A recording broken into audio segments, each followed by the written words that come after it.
Diaspora FM, le journal.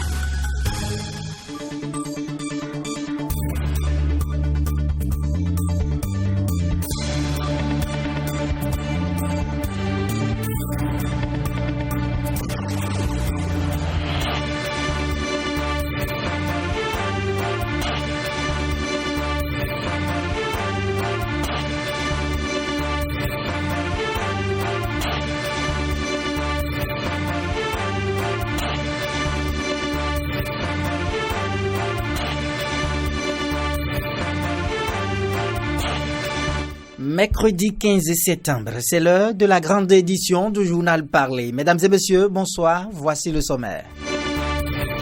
Les membres en charge de l'appréciation de la représentativité des organisations professionnelles agricoles ont été installés hier. Le film de la cérémonie dans ce journal. 4 agents de la mairie de Ouidah sont dans les mailles de la brigade économique et financière pour une affaire de perte de quitanciers. En garde à vue depuis le vendredi, ils seront présentés aujourd'hui au procureur de la République près le tribunal de Ouidah. Et puis Emmanuel Macron l'avait annoncé il y a 2 mois, l'obligation vaccinale contre la COVID-19 pour le personnel soignant entre en vigueur aujourd'hui en France. Voilà l'essentiel à développer dans cette édition. D'autres sujets vont meubler ce journal. On se retrouve juste après cette courte pause. Aristide Sethi. Merci d'avoir choisi Diaspora FM pour vous informer. Le ministre des Affaires étrangères et de la Coopération et l'ambassadeur populaire de la République populaire de la Chine près le Bénin ont signé hier un accord de près d'environ 22 milliards de francs CFA. Il est relatif au projet de densification du réseau numérique au débit du Bénin. Clémence Tonocoin. Cet accord de près d'un montant de 22 milliards de francs CFA va permettre au Bénin d'avancer dans la densification de son réseau numérique. Il s'agit d'un réseau dorsal de 481 km en fibre optique qui va couvrir des localités ciblées et d'un réseau métropolitain qui va desservir plus de 10 villes ainsi que la route des pêches. Aurélie Agbenossi, ministre des Affaires étrangères et de la Coopération. Le fait que ce projet va permettre de connecter des zones lacustres à la fibre nationale par la technologie et de faire ça dans le seul but de rendre la technologie numérique accessible à tous est une réponse aux demandes et aux exigences de notre peuple. Nous sommes dans la trajectoire qui va nous permettre de renforcer les préalables qui sont nécessaires pour créer la richesse, les préalables qui sont nécessaires pour permettre à nos entreprises de devenir performantes dans un monde où la concurrence, la compétition sont de mise. C'est aussi, dans le cadre de cette crise de la COVID-19, l'outil par lequel nous mettons des plateformes qui nous permettent d'opérer de manière sécurisée en réduisant le contact entre les humains et en respectant les gestes barrières. C'est pour toutes ces raisons que je voudrais vous dire toute mon appréciation, Monsieur l'ambassadeur, vous dire l'appréciation du président de la République et de notre gouvernement pour cet accompagnement que vous nous apportez. La présente signature d'accord va permettre de démarrer la phase 2 du projet de développement des infrastructures numériques lancé en mai 2016. Xin Taoping, ambassadeur de la République populaire de la Chine près le Bénin. Cette deuxième phase facilitera l'accès des abonnés au réseau et le développement des applications. Grâce à l'amélioration et à l'extension de la fiabilité du réseau dorsal, l'extension des réseaux métropolitains dans les grandes villes, la couverture nationale du réseau sera sensiblement améliorée. La sécurité et la fiabilité des réseaux connaîtra une amélioration évidente. Le Bénin vient ainsi de franchir un pas vers son objectif de devenir la plateforme numérique de la sous-région. Pour trafic de carnet de vaccination anti-Covid, 3 personnes dont un agent de santé ont été déposées en prison à Porto Novo. Ces personnes ont été mises sous mandat de dépôt après leur présentation au procureur de la République près le tribunal de première instance de Porto Novo. Au Bénin, la vaccination anti-Covid n'est pas obligatoire pour tous. Par contre, la présentation du carnet de vaccination est la condition sine qua non pour avoir accès aux activités officielles, surtout dans l'administration publique. Il convient également de préciser que la vaccination a été rendue obligatoire pour les agents de santé. Les 3 individus ont été déposés hier et seront jugés au cours d'un procès prévu pour le 29 novembre prochain. Les membres en charge de l'appréciation de la représentativité des organisations professionnelles agricoles ont été installés hier. Ils auront à désigner les représentants des associations fêtières des différentes filières agricoles au Bénin. Frédéric Espoir Mambou. Selon une étude récente menée par le ministère de l'Agriculture, la plupart des organisations professionnelles agricoles et leurs fêtières connaissent des situations de mauvaise gouvernance, des difficultés de fonctionnement et même des conflits de leadership.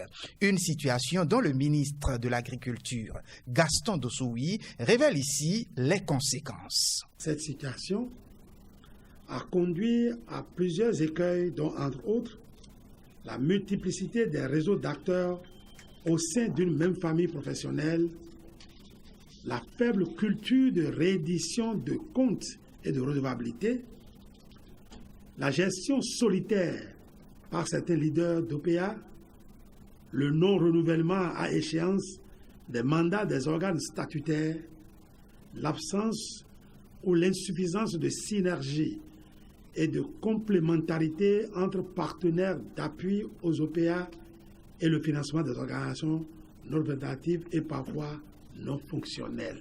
Cette cérémonie s'inscrit donc dans le cadre de mettre un terme à de pareilles situations. Outre l'installation des membres du comité chargé d'apprécier la représentativité des organisations professionnelles agricoles, elle lance également les opérations d'inscription au registre digitalisé de ces organisations agricoles, comme le précise ici le ministre. Des statistiques fiables, actualisées sur les organisations professionnelles agricoles qui animent le secteur agricole dans ces départements. Une seule OPA sera désormais l'interlocutrice légale du ministère par maillon et par filière. C'est donc à ce devoir patriotique que votre qualité de membre vous investit. Il s'agit pour vous de mener des analyses minutieuses et approfondies afin de proposer à ma reconnaissance l'OPA la plus représentative par collège ou famille d'acteurs et par filière agricole. Prenant la mesure des choses, le président du comité ainsi installé s'engage à bien conduire les travaux. Nous, membres du comité chargé de l'appréciation de la représentativité des OPA filières, nous nous engageons à jouer notre partition en toute impartialité et objectivité. Les résultats de ces travaux permettront un peu plus le développement des filières agricoles, donc le développement de l'agriculture au Bénin.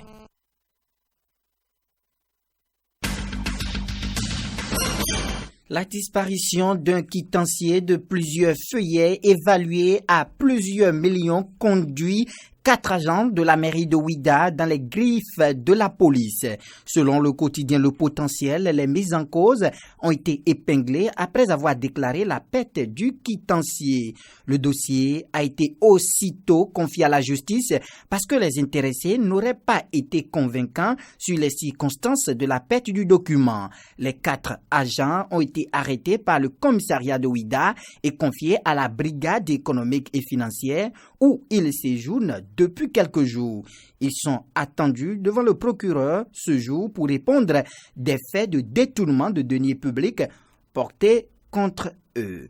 Cette édition se poursuit si les enfants doivent passer une année scolaire couronnée de succès. Cela relève aussi de la responsabilité des parents. Les dispositions à prendre par les parents dans ce cas sont énumérées ici par Claude Tingbe Azalou, sociologue de formation. Les parents doivent nécessairement veiller d'abord à la préparation psychologique de l'apprenant, parce qu'il faut une préparation psychologique et donc petit à petit il faut que les parents commencent à rappeler aux enfants que la rentrée va démarrer, et cette préparation psychologique ne prend pas une préparation organisationnelle. Donc ils doivent aider l'apprenant à organiser son emploi du temps, et donc chaque jour il faudrait que l'apprenant puisse savoir ce qu'il doit faire. De telle heure à telle heure il a cours, de telle heure à telle heure il doit déjeuner, de telle heure à telle heure il doit dormir, de telle heure à telle heure il doit prier, et donc tout doit être calculé à la minute, et je dis bien à la minute, et le parent doit faire cet exercice avec l'apprenant, et tout en considérant tout ce que l'apprenant aime comme distraction, parce que il faudrait que pendant l'année scolaire l'apprenant puisse avoir quelques petits instants pour pouvoir se divertir, parce que la meilleure manière pour le cerveau de se reposer, c'est de vaquer un peu à d'autres petites occupations. Et donc les parents doivent jouer ce rôle, et jouer également le rôle de préparateur financier. On n'est pas sans savoir qu'une rentrée, il faut beaucoup d'argent, il faut des matériels. Le parent doit préparer tout ce qui est fourniture scolaire, tout ce qui est frais d'inscription, frais de ci, frais de ça et tout. Au niveau des apprenants, il faudrait qu'ils soient réellement assidus, qu'ils doivent suivre le programme et l'emploi du temps établi par le parent et lui-même, puisque l'emploi du temps doit être établi par les deux de concert. L'apprenant doit réellement prendre l'engagement de respecter cet emploi du temps et de bien suivre les cours afin de réussir aux examens qu'il doit passer à la fin de l'année, à la fin de chaque semestre ou trimestre. Plus du tiers des apprentis sont formés chez des artisans. L'apprentissage est perçu comme un moyen efficace de transmettre un savoir-faire aux apprenants ou apprentis. Une fois inscrits dans ces ateliers de formation, ces apprentis sont confrontés à diverses difficultés. Diaspora FM nous en parle. La formation au métier de l'artisanat requiert un suivi professionnel d'excellence qu'est l'apprentissage. Au nombre des principes et conditions indispensables à l'apprentissage, le dévouement, la disponibilité et la courtoisie. Il y a d'autres apprentis qui sont dociles et respectueux, mais il y a d'autres vraiment, il faut avoir la patience avec. Surtout le retard et le refus d'obtempérer aux injonctions du patron. Il y en a aussi qui comprennent très vite, il y en a aussi qui comprennent très lentement. Durant leur période de formation, les jeunes à la quête du savoir sont d'abord confrontés aux réalités de l'entreprise ou de la discipline et à celles liées au métier de l'artisanat. Un calvaire au quotidien à en croire les apprentis, mais ils maintiennent le cap. Comme c'est une passion, on se donne avec joie. Mon patron, en fait, il est gentil. Bon, papa, il est trop gentil pour qu'il y ait un truc des prises de bec et autres. J'appelle automatiquement le patron, je lui dis, c'est comme ça. Aujourd'hui, j'ai bien voulu être là, mais pas faute de moyens, je sais pas plus. Donc, je lui demande de l'aide financièrement et puis il m'aide. J'ai pu m'adapter au rythme de l'atelier et je m'en sors un peu. C'est un peu difficile parce qu'avant j'étais à la maison et je faisais tout à l'heure. Mais quand j'ai commencé ici, parfois on va à la maison à 19h, 19h30 et quand mon mari revient, parfois il s'énerve parce que le manger n'est pas encore prêt, tout ça à la main. Il a aussi compris. En tant que femme mariée, je dois me comporter en tant que telle. Donc même avec les amis là, je cause, mais notre causerie a des limites. Aussi, la non-définition d'un horaire de travail est-elle également perçue comme une difficulté pour ces apprentis, même si certains responsables s'emploient à y remédier. Il peut y avoir que l'enfant doit sortir à 19h et voilà qu'il y a un peu du boulot, donc tu es obligé de prolonger un peu l'heure de l'enfant. Peut-être qu'il peut sortir à 20h en ce moment ou 20h30.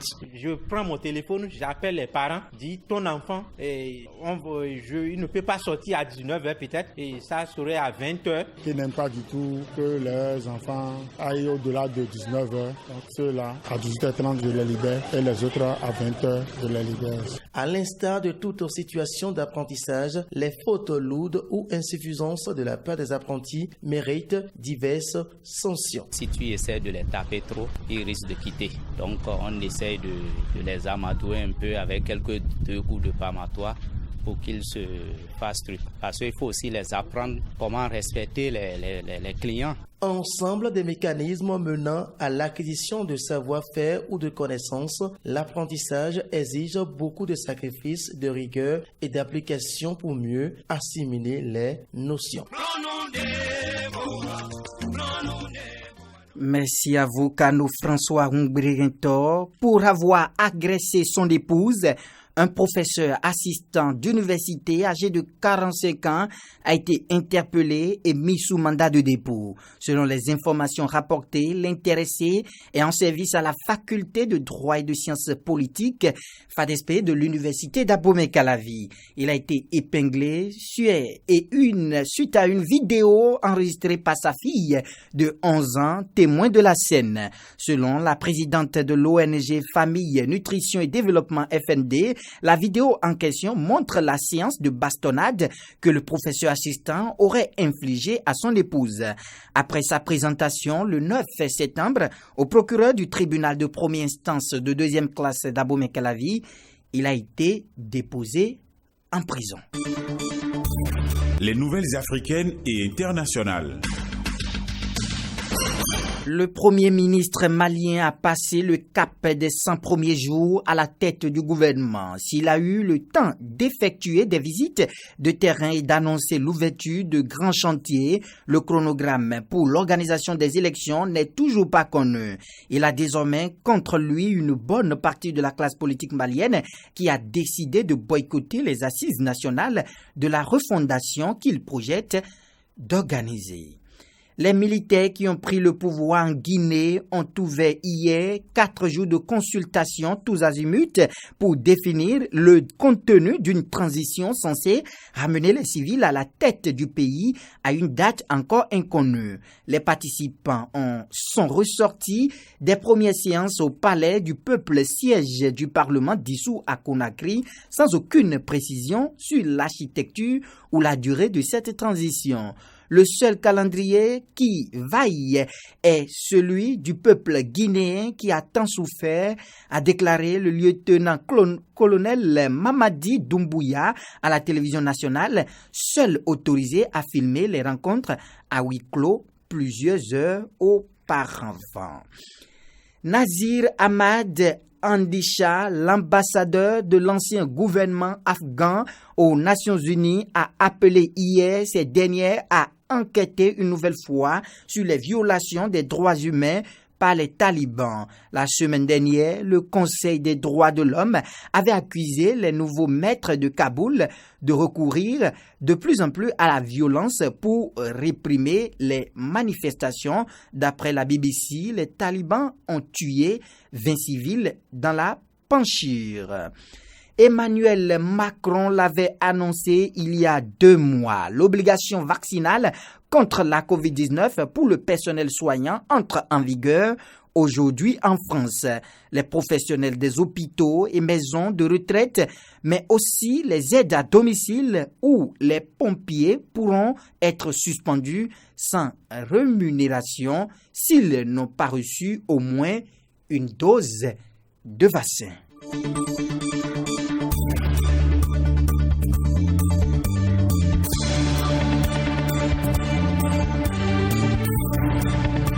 C'est la fin de cette messe de l'information sur les ondes de la 102.3 Diaspora FM. Merci infiniment de l'avoir suivi. Mise en onde, Emmanuel Agbodjelou, chef d'édition, Albéric Dochamon, présentation, Aristide Setin. Mais avant de partir, retenez cette citation de Gaston Buffalo. Je cite, « Le vrai amour vient après plusieurs déceptions. Être déçu, c'est avancer vers un vrai amour. » On se retrouve tout à l'heure à 13h30 pour l'émission Réagissons à l'actualité. N'oubliez surtout pas de vous laver les mains à l'eau et au savon et portez vos masques en tout lieu. À tout à l'heure. Diaspora FM Eden TV du groupe de presse international ITV, informez-vous autrement grâce à nos correspondants locaux et à nos veilleurs citoyens actifs sur le terrain au Bénin et à l'étranger. Diaspora FM, Diaspora FM, Diaspora FM.